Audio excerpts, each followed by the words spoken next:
Go for it. Welcome everybody. It is my great honor to introduce the speaker Eva Laplace, who's going to talk about how the last evolutionary stages shape the explosive deaths of massive stars.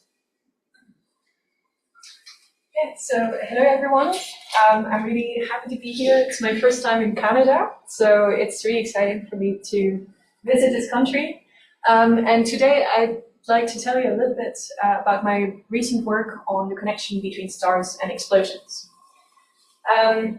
And first I wanted to introduce actually the university where I'm from, because I think you might not have heard of it, but it's situated in Belgium, here in red on the map.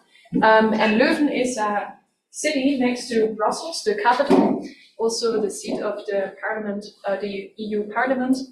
And it's actually one of the oldest universities, which was founded in 1425, and we celebrated the 600 years of the university last year. And it's the oldest university in the lower countries.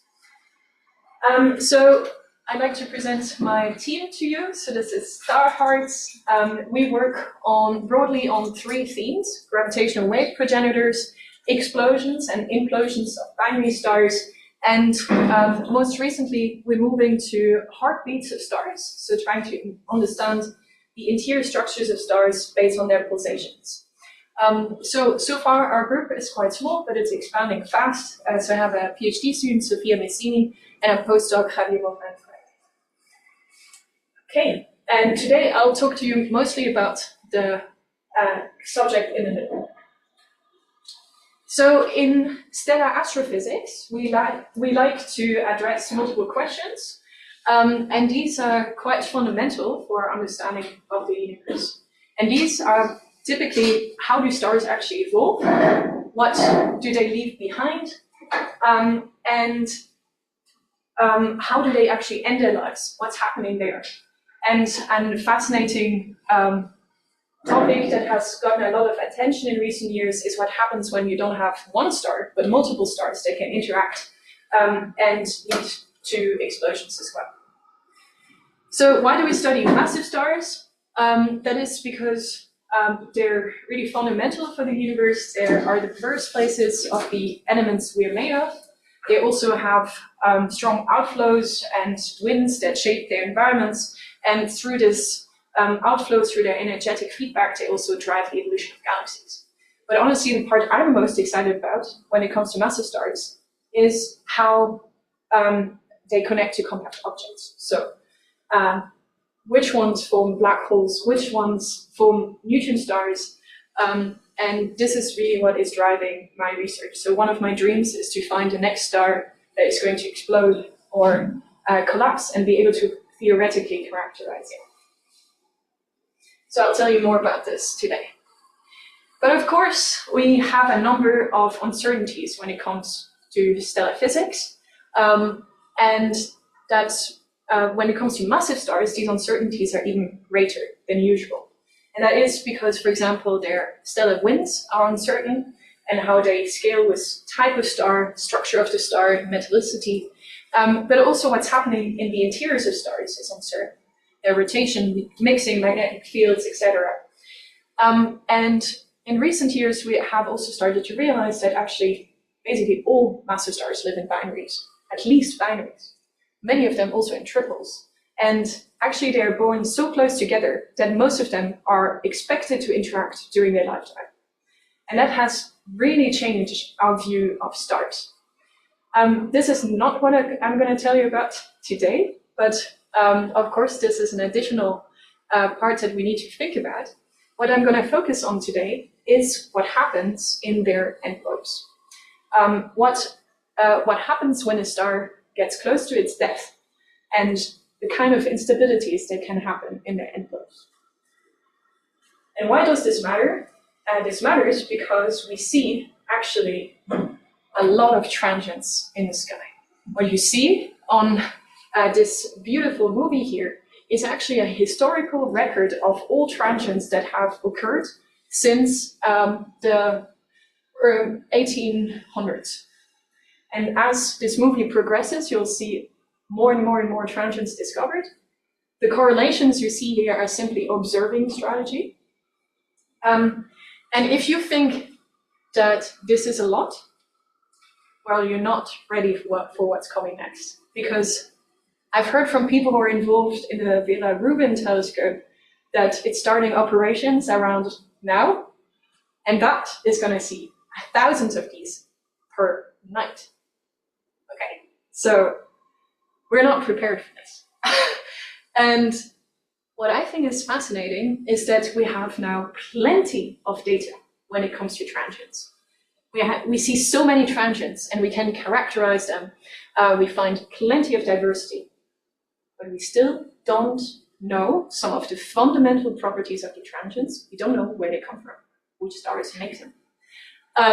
And so here, the bottleneck for our understanding of these incredible data sets, oh, I'm starting again, is actually not the data, it's the theory. This is really where we need to make progress to understand these large data sets we already have, and to even have a chance to understand the enormous data sets that are coming. Okay. So I'm going to focus on just one type of mechanism that can create transients today, and these are core collapse supernovae.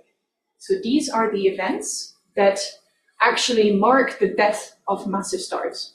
When they have reached the end of their lives, formed an iron-rich core that is collapsing, that can lead to the formation of a very energetic explosion.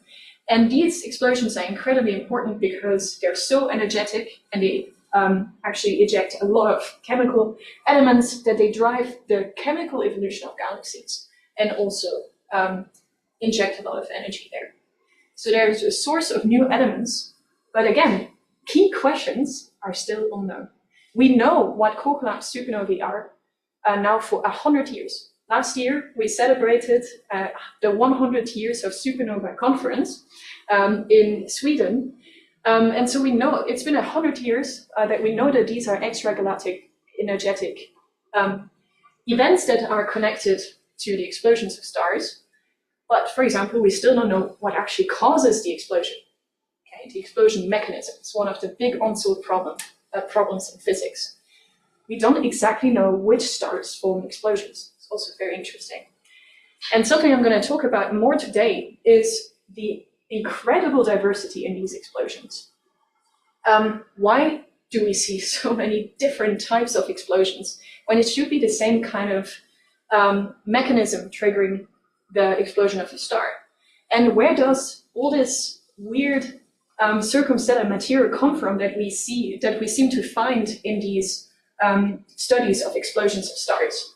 So this is one of the recent findings. Basically, around most supernovae, there's now a claim that there is some kind of material sitting around the exploding star before it exploded, but we don't really have a mechanism to explain its origin. Okay, so let's come to this diversity. This is a plot that is often referred to as the spaghetti plot of supernovae.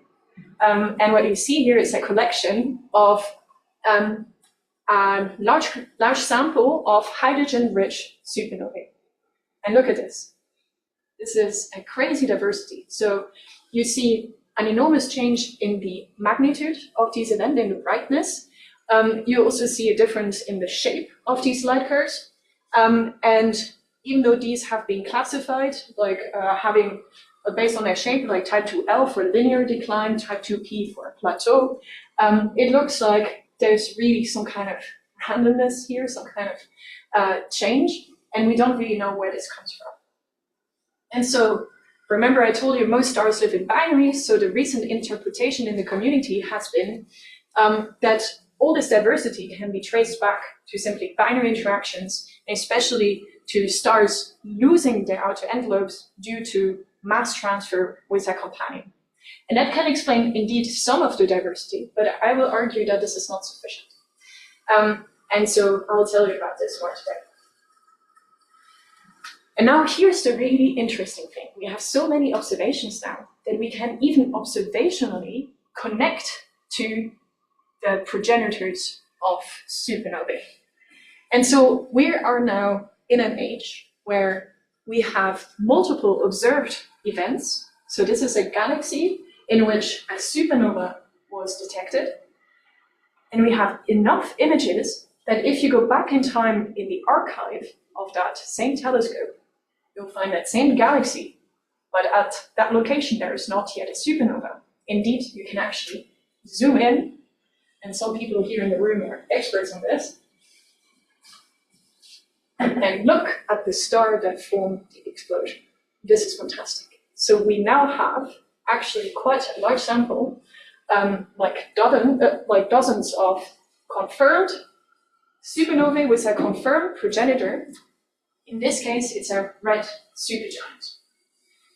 And so this means we have a direct connection between some supernovae and the star that forms them. And so if you do this for a number of such supernovae, you go back in time, you try to see, can I find a star that formed that supernova? You can put them all in a plot here, so the black dots, some upper limits as well, these green dots, etc. And then you put this on an HR diagram, and you compare it to theoretical models. Here, just imagining that only single stars form explosions. Then you can try to answer the question, okay, what star actually formed these supernovae? And it looks like most of these type 2p explosions, hydrogen-rich supernovae, are consistent with coming from red supergiants. But here's a funny thing. If you put them all together on this plot, you start to see that there is kind of an upper limit here. And this is a problem. Okay, I'll explain it to you. So in principle, you would expect that most of these should explode. So that stars that end their lives here should explode and trigger, and lead to an observable supernova signal. And so if you take all these luminosities, etc., and you try to convert this to an initial mass of the star before it exploded, you can answer the question, okay, what was the initial mass of that star? And how does this supernova progenitor look like? And then you can answer and you can then take into account that not all stars are formed with the same frequency, so folding in an initial mass function. And even if you correct for this initial mass function, that disfavors the formation of massive stars, the most massive stars, then you find that there's a problem. The stars on the most massive end should in principle explode, but we don't see them explode. This is called a missing exploding red supergiant problem. Now, all these measurements are very much affected by uncertainties, so this has been quite debated in the community, whether there's really a problem and a tension here, or whether there's maybe a statistical, so just a big uncertainty. So this is still being investigated, but in general, this finding seems to be robust. So what's happening to these stars that are very massive? Is it possible that they just collapse and form black holes? Is it, or maybe something happens to them and they lose their outer layers, and so they no longer look like these hydrogen-rich supernovae when they explode? We don't know. Okay, but I'll come back to that later. Okay, so today I'm going to focus on these red supergiants, so known progenitors of these hydrogen-rich plateau-like supernovae called type 2p. And here's the thing about red supergiants. This is everyone's favorite red supergiant, Betelgeuse. We have known them for a very long time, and actually we have hundreds of years of data about them. And it turns out that these are very variable stars. Red supergiants pulsate. This is the light curve of Betelgeuse, and they're even sometimes used as distance indicators based on their period luminosity relation. But in the supernova community, people have ignored this, and this is a problem. So theoretical models have been able to reproduce these pulsations from red supergiants already some time ago. And it has already been theorized that these pulsations could potentially lead to mass ejections before explosion. through some kind of super wind, and that would not be very metallicity dependent. There have been very few efforts trying to compute these pulsations and connect them to supernova explosions, and this is one of the only examples out there.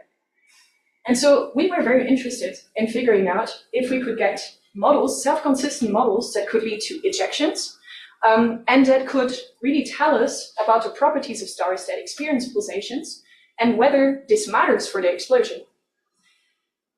And the most important thing here is that the very vast majority of all models of supernovae rely on hydrostatic progenitors. Okay. And so this is the difference in our study. So this study is led by Vincent Brunner, who is a PhD student in Heidelberg. And what we did is that we took a red supergiant model and we made a hydrodynamic simulation.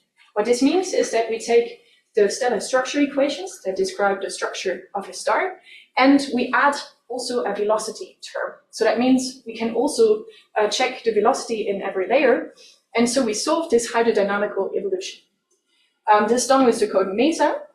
And what is very nice is that we can grow these pulsations and get then a steady state pulsation in the end and study the properties of such a star. So this is a 15 solar mass red supergiant that we simulated here. And here we found something fun. So we didn't find ejections, which was the initial goal of this study, but we found something else, which is also very exciting. And this is this event here. What is happening here is you have an exponential growth of this pulsation amplitude. And as you can see, after this huge spike, we start to have much lower amplitude pulsations. Something really important happens here. This is what we call a thermal restructuring or catastrophic cooling event that happened in the envelope. And what happened here is actually quite exciting. So as this amplitude of the pulsation was growing, the property, the thermal structure of the star changed. What does that mean? The different regions where hydrogen and helium are ionized in the star or partially ionized in the star actually start to move around. Why does this matter? I'll come back to that later. Comes back to this pulsation mechanism. Why this matters is that you are going to release energy in different parts of the star, and also you will release a different amount of energy due to recombination. And so what is happening here is that the pulsation is growing exponentially.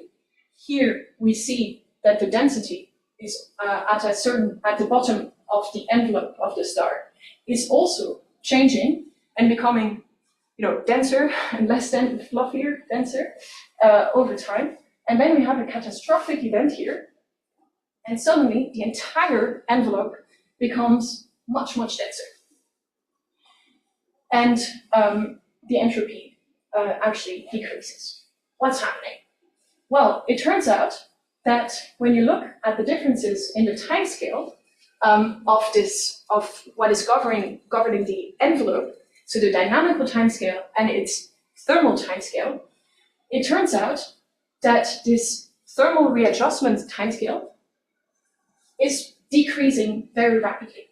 What this means is it is energetically more favorable for the star to change its thermal structure when this thermal timescale becomes shorter than the dynamical timescale, than to react to the pulsation and mechanically just expand, for example. And so this is what happened here. We had a catastrophic cooling. We got rid of a lot of recombination energy from the star. And so the entire binding energy of the star decreases. Okay, we have in one event released something like, how much was it, 10 to the 46 ergs of energy over the course of 30 to 100 days. This is fun because it takes about 100 days. And when you think about this, such a red supergiant, it's a pretty red, dusty object. And so you might have created something that might look like a luminous red nova. I think Nikki is excited about this now. Because people usually think of luminous red novae coming from completely different systems from common envelopes, so stars having unstable mass transfer and sharing a common envelope. And so what we find is that the effects of this restructuring event are profound. So this completely changes the outer structure of the star. And this will really matter for how the explosion looks like. I'll show you this in a moment. But first I'll get to what is actually driving the pulsation of the star. Just have a question. So Sure. this is just a one-off event because you started as some hydrostatic. Yes. You can think of the hydrostatic structure you started with. It's Yes. not right? Yes. Yeah, very But it good. doesn't happen again. No, it doesn't happen again. So if you start from a different structure, you'll never get there. Yeah, so this is correct, but we have made the test, so I can show you. But of course, this is a very good point. You could ask the question, maybe you started at a random time and this is why you got this event. So we made all these tests and we actually found that we always get the same structure. We always get this event and we always get to the same pulsation structure. I can show you later if you want. And this is quite interesting. So even if we add some kind of viscosity term in the beginning, because like this phase here is of course not very physical, it's just that we start from some model. And even if we add some kind of dampening here, we find that in the end we always get to this structure. So this seems to be an actual outcome of, or like a solution that the star really wants to get to, based on its energetic and thermal structure. Yes. So what does that 5.5 M sun mean? It's deep in the star? So this is the bottom of the convective envelope of the star. And then if you dump all that energy at the bottom of the convective envelope, how long does it take to get out? Yeah, so it can take up to like 3 days to get out because yeah, this is a very extended envelope. Yeah. I guess my point is that Yes. you will never, if you just do stellar evolution starting from day 0, Yes. does the star ever get to such a state where it wants to adjust? Yes, absolutely. So this is what we start to see is that, so this is driven basically by an Eddington factor, so L over M. So if you get to higher luminosities and lower masses, you will always want to trigger these pulsations. This is really what triggers this instability. And the higher the mass, or the higher the luminosity, the more likely it is that you will find this. So in general, this will mainly affect the most massive stars. Exactly what the threshold is uncertain because it depends on uncertain physics, for example, physics of convection in the envelope. But we know that, well, we think that this will happen, and I think the exciting thing is, and I'll show you this in a moment, that we have actually observational evidence for at least the connection between such a pulsating star and explosions. Okay. So let me get to the pulsation and what is actually driving that pulsation, because this is going to be important for interpreting also what we see from the explosions. So this is one pulsation cycle, and you can see that this is not just a sinusoidal curve. It actually has two components. We have a maximal extent and a smaller peak here.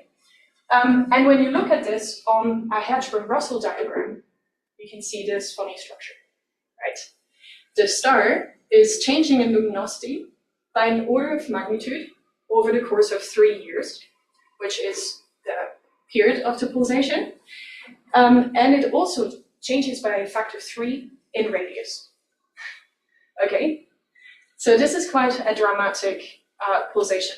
And I'll show you later how this changes for different stars of different mass. If you would just take a hydrostatic model, you would think that it will sit here and die here and nothing to see.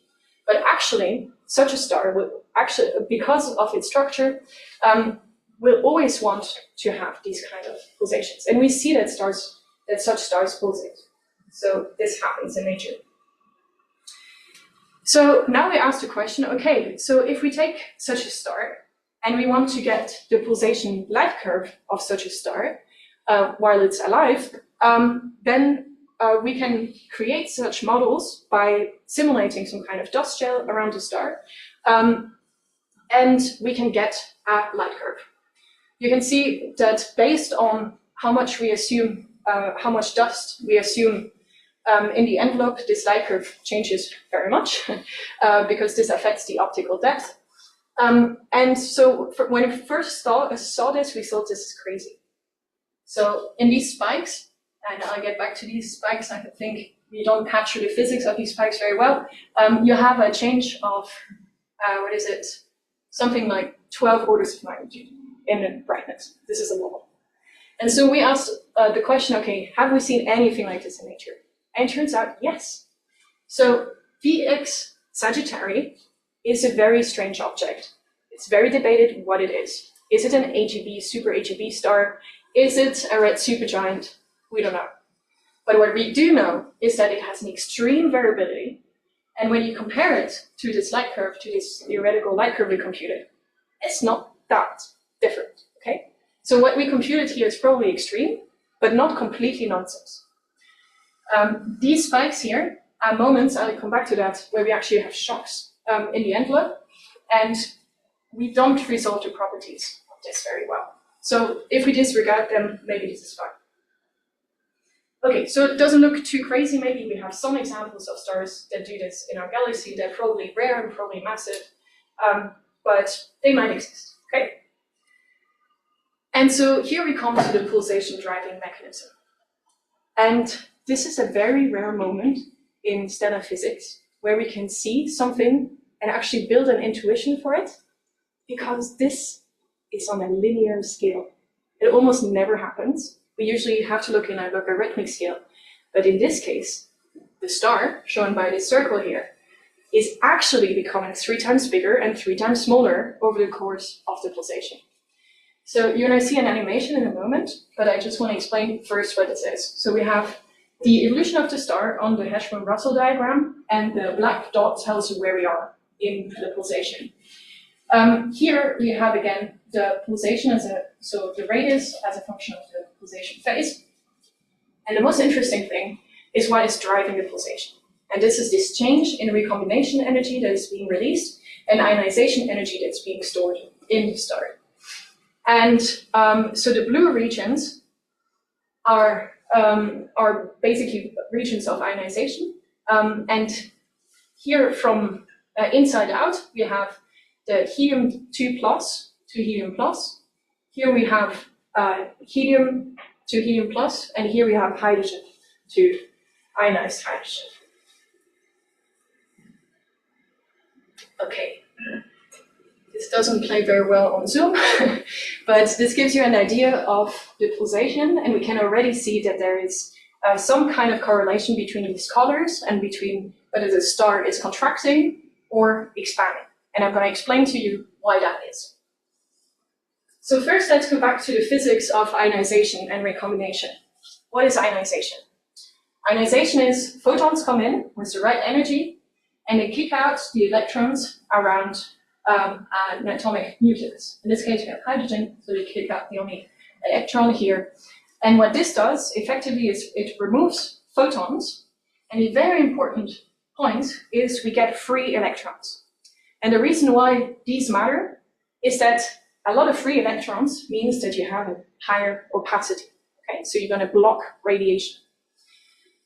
Now, and a large opacity is also important because this connects also to radiation pressure. So you have more pressure from inside.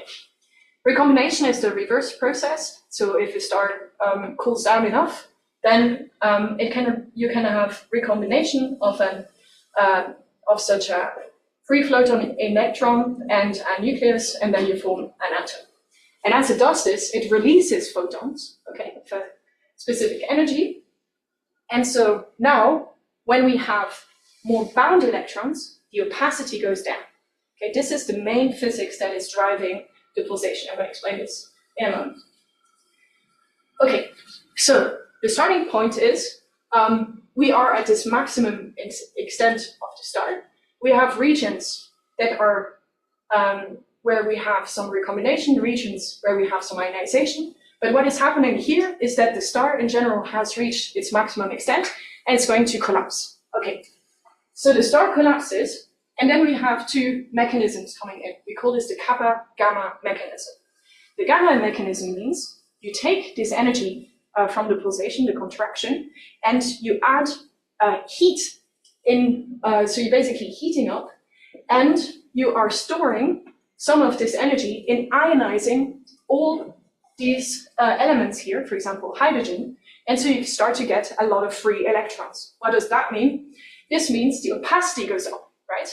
And as the opacity goes up, what happens is, so you're contracting, but you're starting to have a force pushing against this, and this is, you have more radiation pressure. So you're starting to load and spring. As you're contracting, you're starting to have more and more resistance. And more resistance means that in certain layers, at some point, you're going to reach a critical point, and there you're going to have so much pressure, radiation pressure, that part of the envelope can expand again, and this is this little bump I was pointing out before. So the outer layers can already expand. And as they expand, they cool. And when they cool, they can release this recombination energy, which helps to push out these layers more. But inside, we're gonna push more and more because the threshold is higher. And so we continue to push, and we get more and more resistance from inside until we reach the maximum point. And now we actually started to reionizing helium-2+.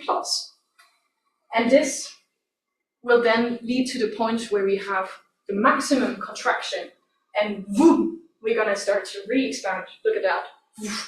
The whole thing expands, it cools down, we get recombination that pushes all these layers out.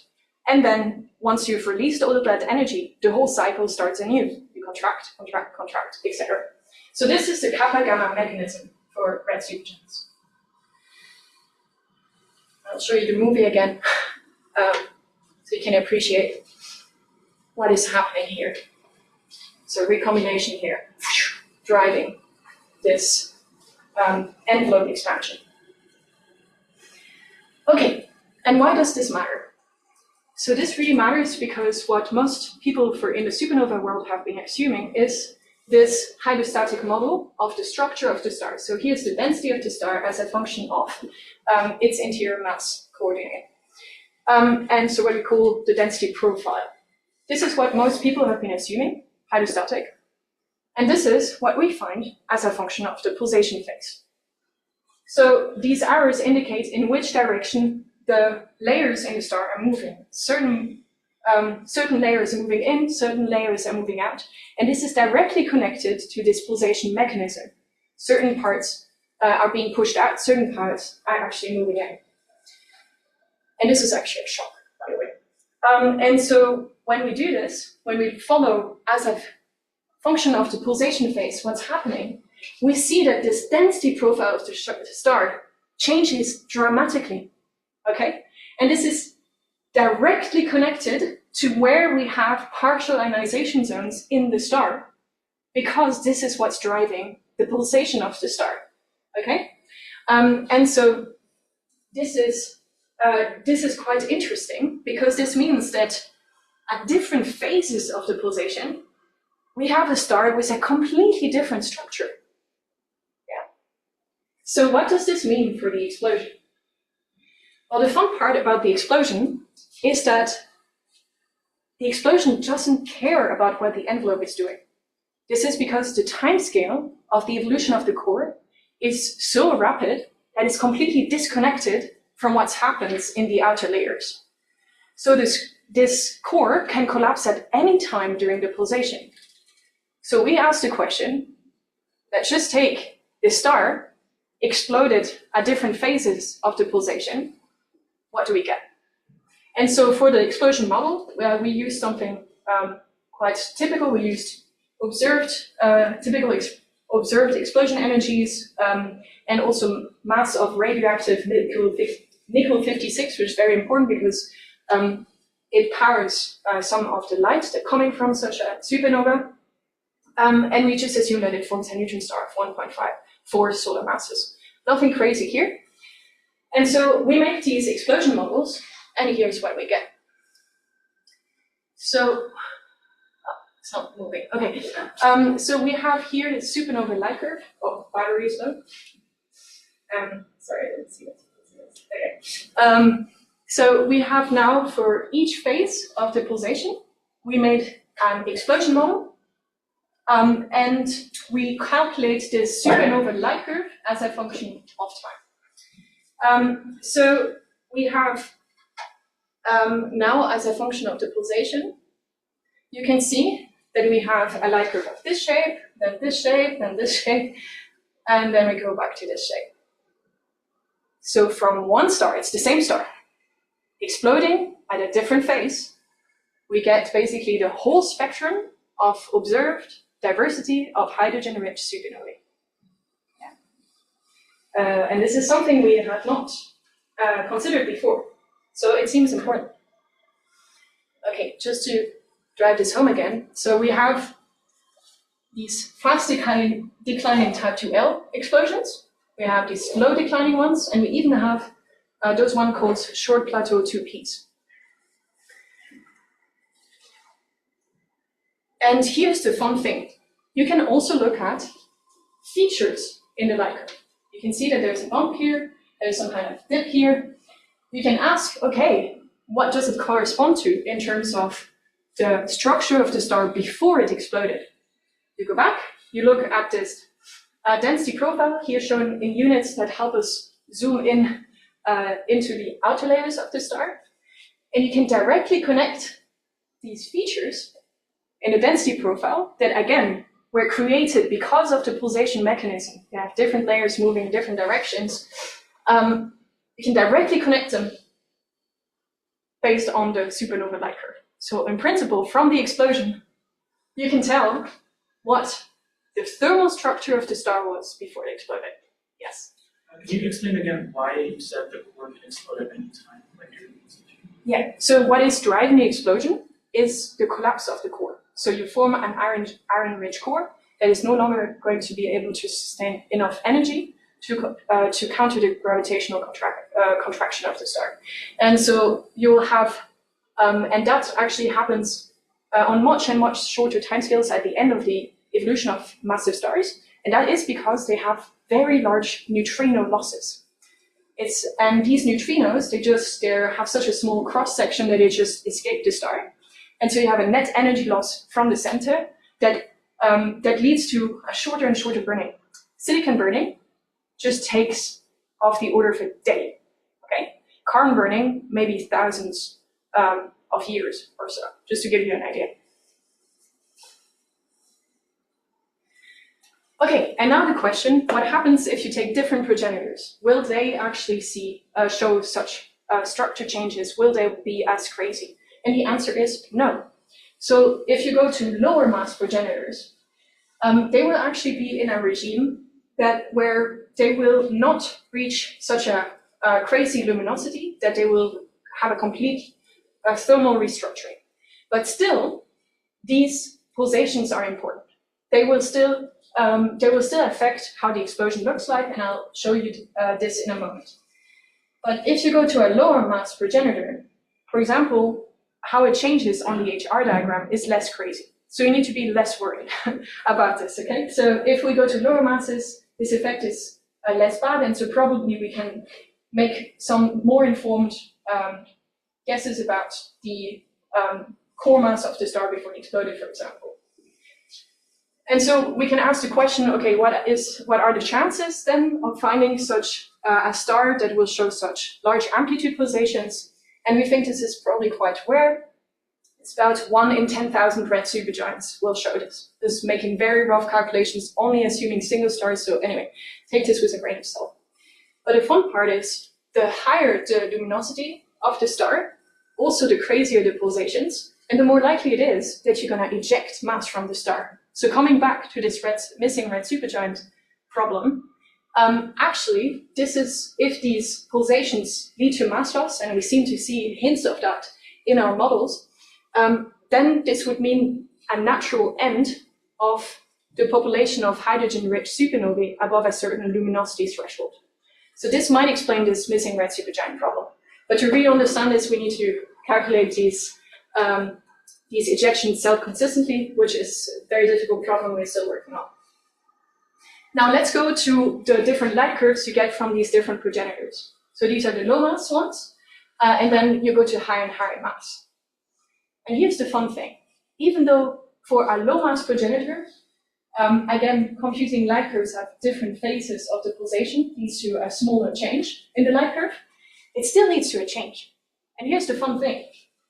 There's an early excess in the light curve for the most extended progenitors. Why does this matter?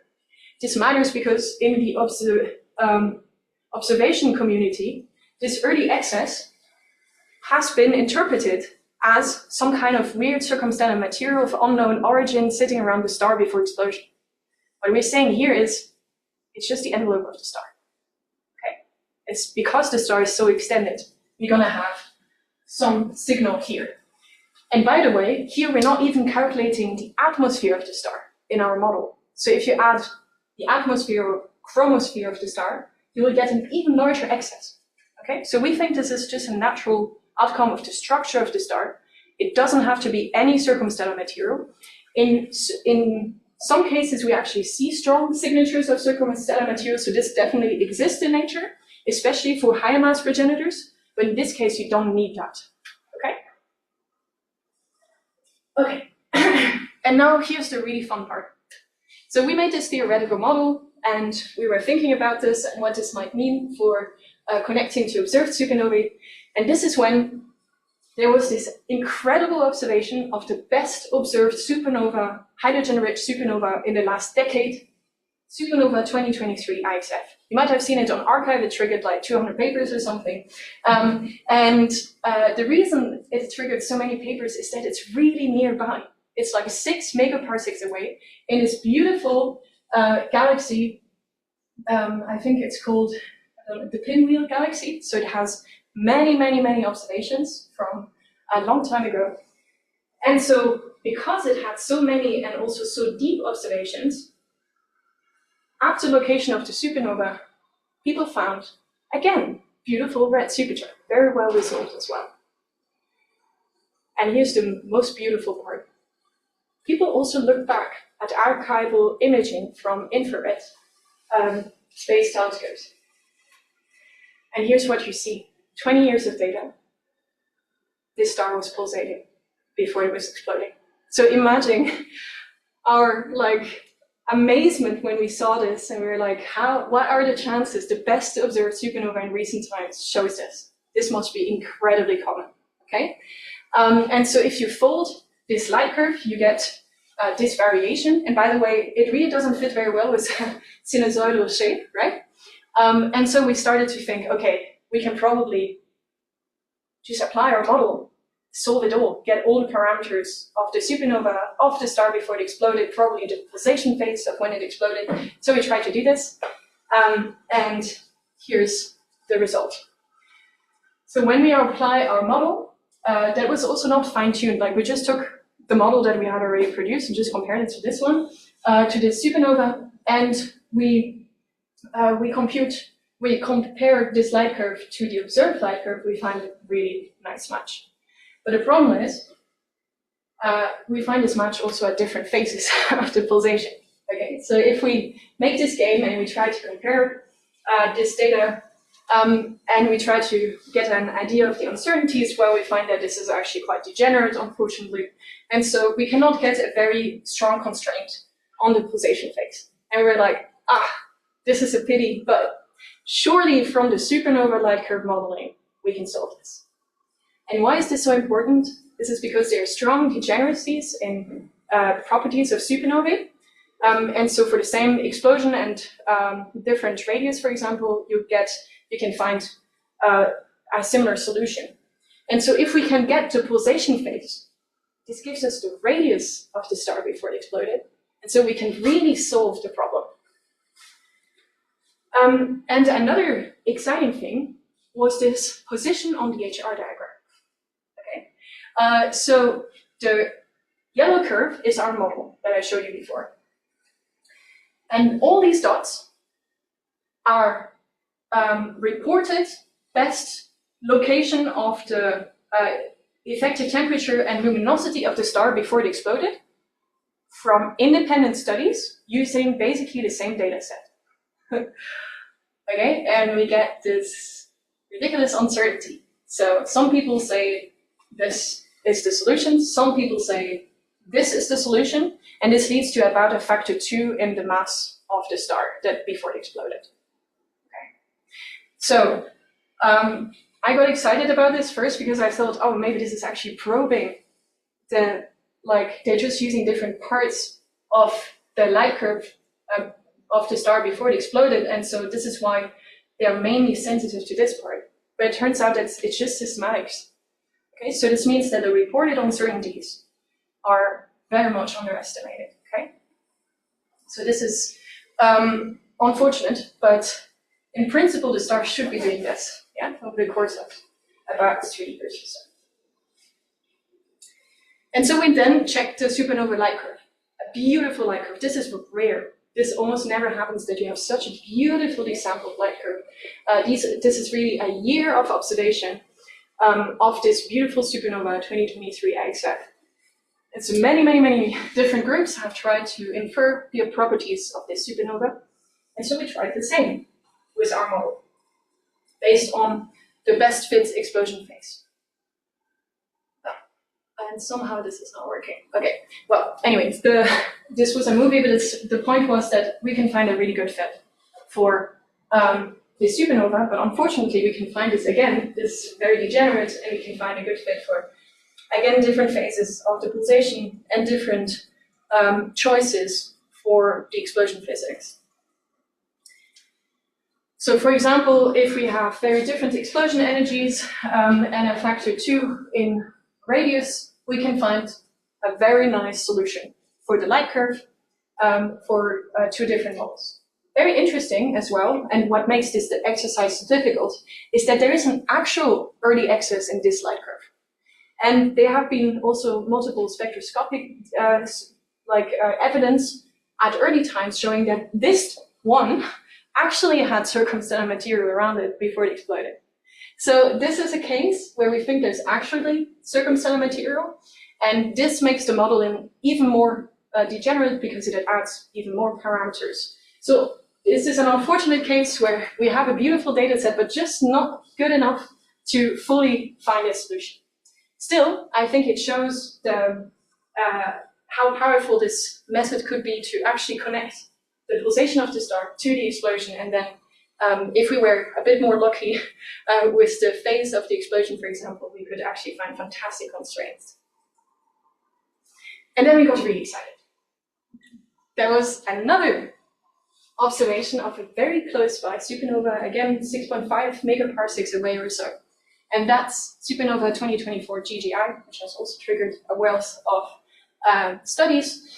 And what was very interesting is that, again, people looked at archival imaging and they claimed that there is a nice pulsation of the progenitor.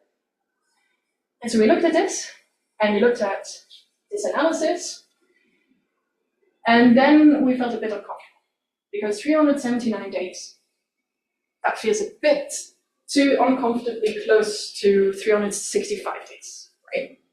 The orbit around the sun. And so we redid the analysis, and we tried to ask the question, okay, could this be some kind of artifact? And unfortunately, we think it might be. So if we take the orbital period of the spacecraft that observed that supernova, CITA, well, it turns out it's on an Earth-trailing orbit of 379 days. Yeah. And so the window function of that spacecraft aligns exactly with that reported period. So even though we would expect it to pulsate, right? It should pulsate. We can't tell. And it's very unfortunate. So, But doesn't that give you a constraint on the pulsation amplitude? I don't know.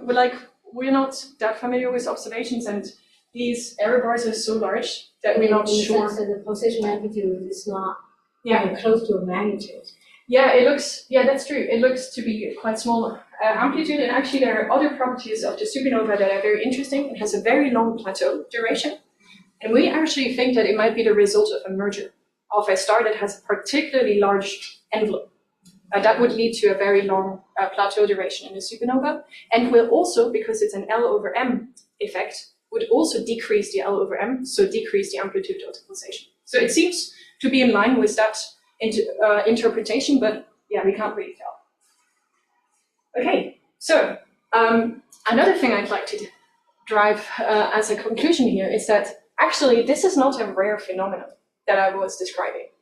These dynamical instabilities can happen in many different environments, and they have been shown to be important in many different contexts, that was actually the motivation for our study, because people have reported mass ejections in common envelopes. So when you have two stars transferring mass unstably and then sharing the common envelope of the one star and then the other one spiraling inside that envelope. And one of the big open questions about this, which is very important, for example, for binary compact object mergers, is to understand how do you actually eject the envelope and prevent merging of these cores inside that common envelope.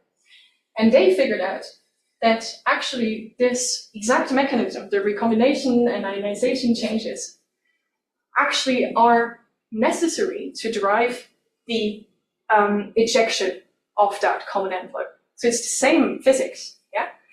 And funnily enough, last week or so, I don't remember, there was a paper, again, looking at these hydrodynamic instabilities, but for a completely different regime. Now we have a TP-HB star, so a low-mass star, reaching the end of its life and wanting to become a planetary nebula.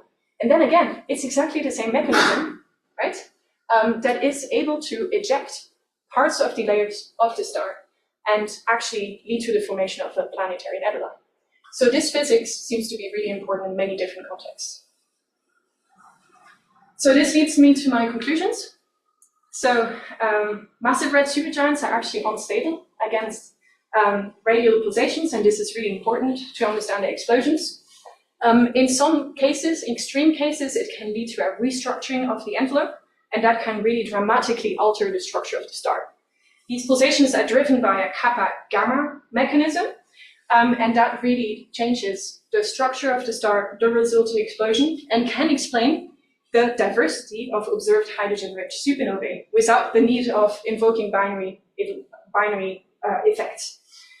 Also, these pulsations increase with L/m, and this early excess in the light curve is probably not always due to some kind of circumstellar material around the star. It can also simply be explained by just the envelope of the star being very extended. And so because we have seen that this is really well reproduced, this can very well reproduce the properties of 23IXF, and we see that basically all red supergiants pulsate, we think that this is actually really common, and especially for the most massive stars, above probably 15 solar masses, this effect is going to be crucial. And we need to understand it to interpret the observed supernovae correctly. So thank you very much.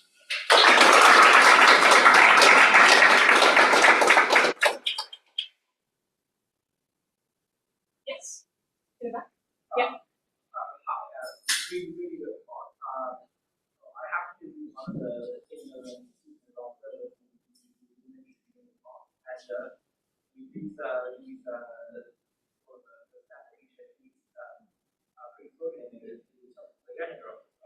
Yes. One of my questions is, these smart Van Dyker and Patrick and all keep using these HSD images to infer the progenitor of these types of explosions. And here you're showing that they might pulsate and occupy different spaces in the HR diagram. So my question is, by how much does this pulsation will impact our capability to determine the progenitor from these explosions? Yeah, so this is an excellent point. And you, indeed, yeah. Sorry, someone else you asked further the question because they couldn't hear. Oh yes, I will repeat the question. So the question was, so should we basically move away from using these pre-explosion images of stars and try to immediately infer the initial mass of the star because the pulsations basically make make it all are actually making this very uncertain. So my answer is going to be, for most supernovae, it's going to be not such a large effect, but for anything luminous, you need to be very careful. And that is because of this L over M effect. So when I was showing these stars with different, initial masses, this is where you can see it best. So in this case, sorry, wrong button. Yes.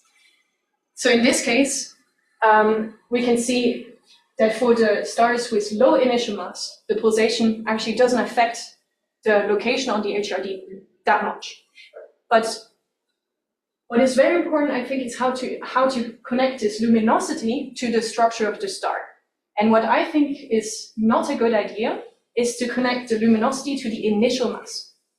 And that is because there are many, many effects that can affect the outer layers of the star, including winds, eruptions, but also binarity. But what it actually connects to very well is the core mass of the star. That is physically what is actually creating the luminosity. So I would argue you can get the core mass for the lower mass stars that are going to explode, that are the most common ones to explode. But as soon as you go to higher luminosities, I think you cannot do this any longer. Yes, Marie? Great stuff, really awesome. I'm curious on your thoughts. I mean, you showed pretty convincingly with your plots that by exploding at various states in this pulsation, that you can mimic the whole slew of light curve morphologies.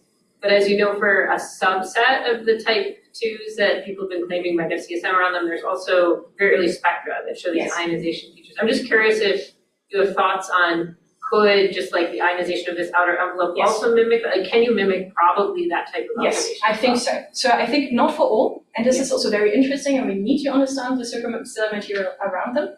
But I think my bet would be that someone needs to do the calculation, and I didn't have the right codes with the right physics in there to make this calculation. But I think it's really important to check, can these outer layers, and again, we don't have even the atmosphere here, right? If you even add the atmosphere of the star on top, and you make the calculation running a shock through it, I think you must get an ionization feature. It's almost impossible that you do not get some kind of feature. It's going to be short-lived. It's going to be, it's not going to be very prominent. So those that show extended narrow lines for a long time probably have some more material. But the ones with these flash ionizations, to me, this is just the envelope. Yeah. But again, we need to really calculate this to be sure. Yes. So you talked about how it could explain the effect of covalent envelopes and binaries and how they check their mass. How observationally viable is that? Like if you were to actually observe an electromagnetic survey of a binary, like would you be able to see the same sort of effects you saw in like let's say that really good data set with just one star? Well, this would be very difficult, and this is because these covalent envelopes, we have some really detailed binary evolution models like MHD models to try to constrain these. They show that there's a lot of dynamics, a lot of material around them that cools rapidly, creates dust. So these are very, very dusty red objects. It's going to be very hard to see anything, very obscured. But you might see this potential brightening when there is an ejection that would actually also look like a luminous red nova. And Nikki is working on that, for example. Can you get Falk, who's online, asking a question probably before your computer dies? Yes, I will also put some power in. Yes, Falk, can you please ask your question? Yes, hello, Eva. This is Falk Herwig from UVic. Thank you very nice to much meet you. for this excellent talk. Very exciting. I have one question specifically about the dynamic simulations, which you did in 1D. And Yes. of course, 1D hydro is almost a contradiction in itself. Yes. And I just wonder what your take is on what would you expect 3D effects to be? My guess would be that the convection is, Exactly. and its manifestation is really maybe impacting the whole energy transport situation and this mechanism. Absolutely, yes. So the main uncertainty that I haven't talked about here is, of course, convection.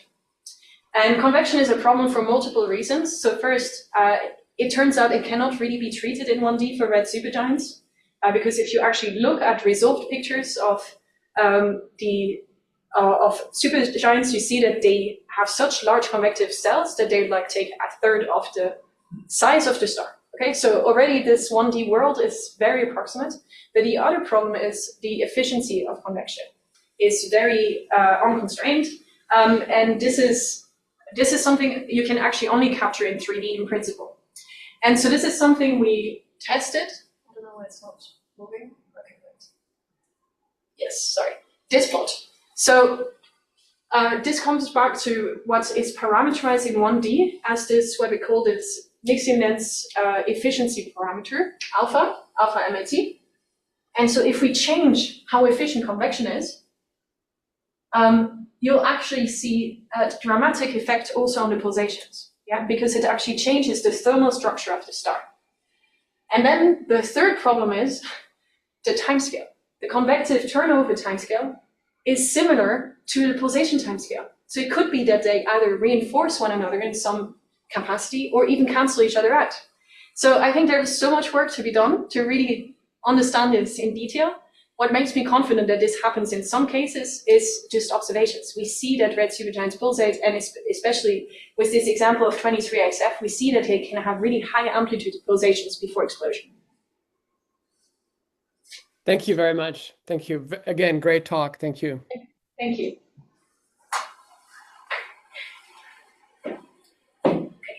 Yes? So you mentioned beta Jews as the closest example. So what can we learn from the pulsation of beta Jews on his green? Yeah, this is a very good point. So I think actually Betelgeuse might not be the best example. And that is because there are many strange things about Betelgeuse. It has a bow shock, it seems to be moving. It has potentially a companion, the beetle buddy that people have been claiming. But I think what is most problematic is that I think it's actually most likely to be helium core burning. And so this means this is a star that is in a long-lived phase. And yes, it will have pulsations, but not yet the most extreme possible pulsations, because it's probably not yet at its stage of maximum luminosity.